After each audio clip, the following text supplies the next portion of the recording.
എല്ലാവർക്കും നമസ്കാരം. ജീവിതത്തിലെ ചില ബന്ധങ്ങളോ അല്ലെങ്കിൽ ചില സാഹചര്യങ്ങളോ നമ്മുടെ മനസ്സിനെ വല്ലാതെ മുറിപ്പെടുത്താറുണ്ട് അല്ലേ? എല്ലാം വിട്ടുകളയാൻ ആഗ്രഹമുണ്ടെങ്കിലും ആ പഴയ ഓർമ്മകൾ ഒരു നിഴൽ പോലെ നമ്മുടെ കൂടെ തന്നെ ഉണ്ടാവും. എന്നാൽ ഇന്ന് ഞാൻ പറയാൻ പോകുന്നത് പ്രപഞ്ചത്തിൻ്റെ ഒരു നിയമത്തെ കൂട്ടുപിടിച്ച് ആ ഭാരത്തിൽ നിന്ന് എങ്ങനെ പൂർണ്ണമായി മോചനം നേടാം എന്നതാണ്. ഇത് വെറും മോട്ടിവേഷൻ വാക്കുകളല്ല, നിങ്ങളുടെ ഉള്ളിലെ ഊർജ്ജത്തെ പുതുക്കി പണിയുന്നൊരു ക്വാണ്ടം ഹീലിംഗ് പ്രോസസ്സാണ്. ഈ വീഡിയോ പൂർണ്ണമായി കാണുക, കാരണം നിങ്ങളുടെ ജീവിതത്തിൽ ഏറ്റവും പ്രധാനപ്പെട്ട ഒരു മാറ്റത്തിന് നിങ്ങൾ ഇന്ന് തുടക്കം കുറിക്കാൻ പോവുകയാണ്. നമ്മൾ സ്നേഹിച്ചവർ നമ്മളെ വേദനിപ്പിക്കുമ്പോഴോ നമുക്ക് പ്രിയപ്പെട്ടത് നഷ്ടപ്പെടുമ്പോഴോ ഉണ്ടാകുന്ന ആ വേദന, അത് വാക്കുകൾക്ക് അതീതമാണ് അല്ലേ? പലരും നിങ്ങളോട് പറയും ഇതൊക്കെ മറന്നേക്കെന്ന്. പക്ഷേ അതത്ര എളുപ്പമാണോ? അല്ല. കാരണം ആ ഓർമ്മകൾ നിങ്ങളുടെ ഉപബോധ മനസ്സിലൊരു കെട്ടുപിണഞ്ഞ ഊർജ്ജമായി കിടക്കുകയാണ്. നിങ്ങൾ എപ്പോൾ ആലോചിച്ചാലും അത് വേദനിപ്പിക്കുന്നത് കൊണ്ടാണ്. ഇതിനെ എങ്ങനെയാണ് നമുക്ക് ഈ പ്രപഞ്ച നിയമത്തിലൂടെ അഴിച്ചു മാറ്റാൻ കഴിയുന്നത് എന്ന് നോക്കാം. എന്തുകൊണ്ട് ഇത് വർക്കാവും? പ്രപഞ്ചം ഊർജ്ജത്താൽ നിർമ്മിതമാണ്. നമ്മുടെ ചിന്തകൾ ഒരു ഇലക്ട്രോമാഗ്നറ്റിക് തരംഗമാണ്. നിങ്ങൾ എന്തിനെയാണോ മുറുകെ പിടിക്കുന്നത് അതിനെ നിങ്ങൾ വീണ്ടും വീണ്ടും നിങ്ങളുടെ ജീവിതത്തിലേക്ക് ആകർഷിച്ചു കൊണ്ടേയിരിക്കും. അതായത്, എനിക്ക് വേദനിക്കുന്നു എന്ന് നിങ്ങൾ പറയും തോറും ആ വേദന ആവർത്തിച്ചു കൊണ്ടേയിരിക്കും. ഇന്ന് നമ്മൾ ചെയ്യാൻ പോകുന്നത് ആ വേദനയെ റിലീസ് ചെയ്യുക എന്നതാണ്. നിങ്ങളുടെ മനസ്സിനൊരു പഴയ പുസ്തകം പോലെ അടച്ചു വെച്ച് പുതിയൊരു അധ്യായം തുടങ്ങാനുള്ള സമയമാണിത്. ഈ പ്രക്രിയ ചെയ്യുന്നതിന് മുൻപ് നിങ്ങളുടെ പോസിറ്റീവ് എനർജി പ്രപഞ്ചത്തിലേക്ക് അയക്കുക. ഈ ചാനലിലെ ലക്ഷക്കണക്കിന് ആളുകളുടെ ഊർജ്ജവുമായി നിങ്ങളുടെ ഊർജ്ജത്തെ ഒന്നിപ്പിക്കാൻ ഇപ്പോൾ തന്നെ ഈ വീഡിയോ ലൈക്ക് ചെയ്ത് താഴെ കമൻറ്റ് ബോക്സിൽ പൂർണ്ണ വിശ്വാസത്തോടെ I am ready to heal എന്ന് ടൈപ്പ് ചെയ്യുക. ഇത് പ്രപഞ്ചത്തിനുള്ള നിങ്ങളുടെ ആദ്യ സിഗ്നലാണ്.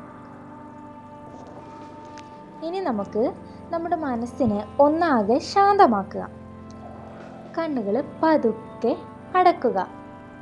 ഇനി നട്ടെല്ല് നിവർത്തി നേരെ ഇരിക്കുക. കൈകൾ മടിയിൽ വയ്ക്കുക. ഇനി ഒന്ന് ദീർഘമായി ശ്വാസം ഉള്ളിലേക്ക് എടുക്കൂ. ഇനി പതുക്കെ പുറത്തേക്ക് വിടുക. വീണ്ടും ആഴത്തിൽ ശ്വാസം എടുക്കുക. ഇപ്പോൾ അത് പതുക്കെ പുറത്തേക്ക് വിടുക. പുറത്തേക്ക് വിടുന്ന സമയം നിങ്ങളുടെ ശരീരത്തിലെ എല്ലാ പിരിമുറുക്കങ്ങളും പുറത്തു പോകുന്നത് സങ്കല്പിക്കുക. നിങ്ങളുടെ തോളുകൾ അയച്ചിടുക. മുഖത്തെ പേശികൾ റിലാക്സ് ചെയ്യുക. ഇപ്പോൾ നിങ്ങൾ പൂർണ്ണമായും ശാന്തരാണ്. ഇപ്പോൾ നിങ്ങളുടെ മനസ്സിലേക്ക് ആ പഴയ ഓർമ്മകൾ അല്ലെങ്കിൽ ആ വേദന കടന്നു വരട്ടെ. അതിനെ തടയരുത്. അതൊരു കറുത്ത മേഘം പോലെ നിങ്ങളുടെ മുന്നിൽ നിൽക്കുന്നത് കാണുക. ആ മേഘമാണ് നിങ്ങളെ ഇത്രയും കാലം തളച്ചിട്ടിരുന്നത്. പക്ഷേ ഇന്നത് മാറാൻ പോവുകയാണ്.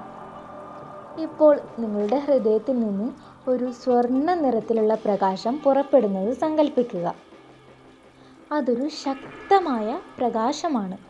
ആ പ്രകാശം പതുക്കെ ആ കറുത്ത മേഘത്തിലേക്ക് പടരുകയാണ്. നോക്കൂ, ആ കറുത്ത മേഘം പതുക്കെ ഉരുകി മാറുന്നു. നിങ്ങളുടെ വേദന, ദേഷ്യം, സങ്കടം എല്ലാം ആ സ്വർണ്ണ പ്രകാശത്തിൽ എരിഞ്ഞു തീരുന്നു. അതൊരു പുക പോലെ അന്തരീക്ഷത്തിൽ ലയിച്ചു പോകുന്നത് കാണുക. അവിടെ ഇപ്പോൾ വെളിച്ചം മാത്രം, ശാന്തത മാത്രം. ഈ നിമിഷം മുതൽ നിങ്ങൾ പഴയ ഓർമ്മകളിൽ നിന്ന് മോചിതരാണ്. ഇനി മനസ്സിൽ പറയൂ, ഞാൻ സ്വതന്ത്രനാണ്. എൻ്റെ സമാധാനം എനിക്ക് തിരികെ ലഭിച്ചു. ഇനി ഒന്നുകൂടി പറയൂ, ഞാൻ പൂർണ്ണമായും സുഖപ്പെട്ടു. ആ സ്വർണ്ണ വെളിച്ചം നിങ്ങളുടെ ശരീരം മുഴുവൻ നിറയുന്നത് അനുഭവിക്കുക. നിങ്ങളിപ്പോൾ ഭാരമില്ലാത്തവരാണ്. വളരെ ലഘുവായ ഒരവസ്ഥ. ഇനി പതുക്കെ നിങ്ങളുടെ വിരലുകൾ ഒന്നനക്കുക. കാലുകൾ അനക്കുക. ഞാൻ 3 എന്ന് എണ്ണുമ്പോൾ പുതിയൊരു മനുഷ്യനായി പുതുജീവൻ ലഭിച്ചതുപോലെ നിങ്ങൾ കണ്ണുകൾ തുറക്കുക. 1, 2, 3. ഇനി പതുക്കെ കണ്ണുകൾ തുറന്നോളൂ. ഇപ്പോൾ ആ നെഗറ്റീവ് എനർജിയിൽ നിന്ന് നിങ്ങൾ മോചിതരായി കഴിഞ്ഞു. ഇനി നിങ്ങൾ ചെയ്യേണ്ട ഏറ്റവും പ്രധാനപ്പെട്ട കാര്യം ഡിറ്റാച്ച്മെൻ്റ് ആണ്. അതായത് ആ വിഷമം ഇനി തിരിച്ചു വരുമോ എന്നോർത്ത് പേടിക്കരുത്. അത് കഴിഞ്ഞു പോയി എന്ന് ഉറച്ച് വിശ്വസിക്കുക. ഫോണിലേക്ക് നോക്കി പഴയ മെസ്സേജുകൾ വായിച്ചിരിക്കുകയും ചെയ്യരുത്. പുതിയൊരു കാര്യത്തിലേക്ക് നിങ്ങളുടെ ശ്രദ്ധ മാറ്റുകയാണ് ഇനി വേണ്ടത്. ഈ പ്രപഞ്ചത്തിൻ്റെ അനുഗ്രഹം എപ്പോഴും നിങ്ങളുടെ കൂടെയുണ്ട്. ഈ അത്ഭുതകരമായ മാറ്റത്തിന് നന്ദി പറഞ്ഞുകൊണ്ട് കമൻറ്റ് ബോക്സിൽ thank you universe, I am healed എന്ന് ടൈപ്പ് ചെയ്യുക. നിങ്ങളുടെ ഈ ഡിജിറ്റൽ ഒപ്പ് പ്രപഞ്ചം സ്വീകരിച്ചു കഴിഞ്ഞു. ഇന്നു മുതൽ നിങ്ങളുടെ ജീവിതം പുതിയൊരു തുടക്കം കുറിക്കപ്പെടുകയാണ്.